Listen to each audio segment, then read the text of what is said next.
welcome back to the show. I'm so glad to see you today, and you will be glad because we have a very unique and interesting topic today. My friend and colleague Annmarie Kelly is on, and she's been married, check this out, 7 times to the same man for 5 years at a time. Go ahead, do the math. And she's an award-winning author, teacher, and strategist, as well as a successful entrepreneur. And she's the author of an architect of the 5-year marriage and a few other books too. Welcome, Annmarie. Thank you, Jill. I'm glad to be here. You know, I am too. And one of the things I just need to ask you, is marriage dead? I think traditional marriages, particularly for younger people, you know, the story with millennials is that they don't want, especially millennial women, they don't want their mother's marriage. And I think because of social media, they're not as skilled in relationships. And statistically, 25% of millennials are likely to never get married. Oh. That's a big number, and that's not good for society. And it's not actually good, especially for women. It's not good for them socially or economically. And the way that I see it is they're cheating themselves out of the best relationship that they can have. Which is a marriage, in your opinion? It's the emotional intimacy that you really can only get in a really long-term relationship like marriage. Yeah, good point. Well, you know, so your solution is a 5-year marriage. Talk about that. Well, the way that it started, Jill, was that I had a lot of my girlfriends. I had been engaged when I was 22, and when we broke up, a lot of things happened in my head. And I started to see, I'd always done all the good girl stuff, like a lot of women. You know, I went to school, I got good grades, I got out of school, I got a job, like I did all those things. So I was on track for what my father's track: get married, have kids, buy a house, a pre-program. Well, when my engagement broke, and I was the initiator of the breaking up, was on that marriage track, you know, like we were looking at China. We had already bought silverware. I was on that, and I wanted to get married, and then I wasn't. So that messed with my head a little bit, and then I watched all of my girlfriends get married, and it was happy, happy, happy. The wedding, the engagement, the wedding, the babies, and then all of a sudden, not so happy. And I watched that happen with girlfriend after girlfriend after girlfriend. And I thought. And I hadn't met anybody else at that point. So I thought, okay, I don't think this marriage thing works out so good. And I don't think that pre-program of getting married, have kids, the house, all that good girl stuff, I don't think there's a lot of benefit to being the good girl. So the more that I saw that, I thought, okay, well, I'm not married. And if I'm not married, I'm not going to be unhappy. So I set about making myself happy. Then I met Joseph, my spouse. And we just hung out for about a year or so. And then he started talking about marriage. And the first thing I said to him was, we should buy a house. Because I had a real estate license. I knew how to get in and out of that. So he didn't argue. So that's what we did. We bought a house. We moved in 1987 in September. Wait, were you married at that point? No, because buying a house to me, that was enough. And he didn't seem to argue with that, so I thought that's enough for him. But the following year, in July of 1988, his birthday was coming up, and I said, "What do you want for your birthday?" He said, "I want to get married." To which I said, "How about a watch? I'll buy you a really nice watch." He said, "No," he said, "I want to get married." He was not the problem. The problem was what I had seen in so many people, that marriage where it's happy, happy, happy. And then I would watch my girlfriends start to get that tightness around their jaws, that sense of resentment, little things coming out. And I thought, I don't want that. So I thought about it, I prayed, I meditated, and finally one day I came up with the idea for the 5-year marriage. And I said to Joseph, look, I can't marry you till I'm dead. But if you can marry me for 5 years, and if at the end of 5 years we still like each other, then we can get married again. And if we can do our marriage like that, I can do that. So for whatever reason, he still doesn't know why. He said yes. We were married 6 weeks later, and of course, everybody thought I was pregnant. But we had no money, so we weren't going to have a big wedding. We were already living together. There wasn't a point of waiting. So we were married in September of 1988. And again in 1993 and 98. So and you know what, Jill, here's the very interesting thing that I really love to tell people. Every one of our marriages has been different.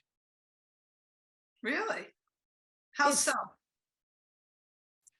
our first marriage probably would be typical to most people when they first get married. Our second marriage, also pretty typical. We hit a wall. Halfway through our second marriage, we ended up having a problem that my background's in teaching, so I thought I can fix this. But you know what? I couldn't. And finally, I said, we need to see a therapist. Joseph later told me that it wasn't for the 5-year marriage, because I must say, when we got to the therapist and he wanted to know why we were there, I said, look, we have 2.5 years left on this contract. If we can't fix this, I'm not getting married again. The therapist had no idea what I was talking about, but Joseph did. And he was clear. He knew that I was clear that I couldn't go on dealing with that particular problem. What I learned we both learned so much going for therapy.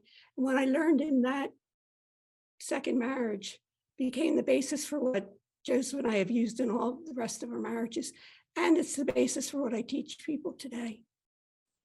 It's a process. And that is so powerful. And I know, first of all, I love that story. And I love the fact that, listen, that's a great idea. 5 years at a time, right? It's not so overwhelming. It's not till death do you part, but you've been married to the same man for 35 years. Is that true? Well, almost. This is the end of our 7th marriage. So our negotiations start in May. Beautiful. And when you say negotiations, meaning each time you get married, you actually negotiate a new contract together? Yes. We figure out what went right. We look back on what went right. And then we say, what didn't go so well? And where do we want to go together going forward? Where do we want to go, and do we still want to go together? And it's always a really interesting thing. The year in one of our marriages, it was our caregiver marriage. We were both ended up being the primary caregivers for our mothers who both passed away during that marriage. And traditionally speaking, it was the end of 25 years for us. So it was huge. Our negotiations that year were amazing, because of what I've come to understand in talking to other women, when your last parent dies, everything shifts. So they were our last parent. So suddenly our mortality was in front of us. So that was a very interesting negotiation, because we had done a lot of really right things, but we hadn't focused on ourselves. So we needed to focus. So that was an interesting negotiation.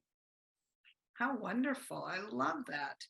I love that concept of negotiation and recreating, and what's going right and what do we still need to work on. Very important things for any relationship, I think, right? Don't you? I do. And well, let me tell you this. I want to tell you 3 things, Jill, that are so big that most divorced women, when they hear these, they think, if I had only known that, I might still be married. I call it the ABCs. A is for agreements. Most of the time, we don't know how to make agreements. In fact, in most relationships, the agreements are more like either unspoken or unclear. Unclear agreements are like death to a relationship, because if I think that we have this agreement and you think we have another agreement, then we end up going against each other. When the agreements are clear, when you learn how to make agreements and you're willing to stick by them, then you start moving, and you always move faster together. So that learning how to make agreements is huge. The B in the ABCs is for boundaries. So often we go in, and women, women are the worst at this, I think.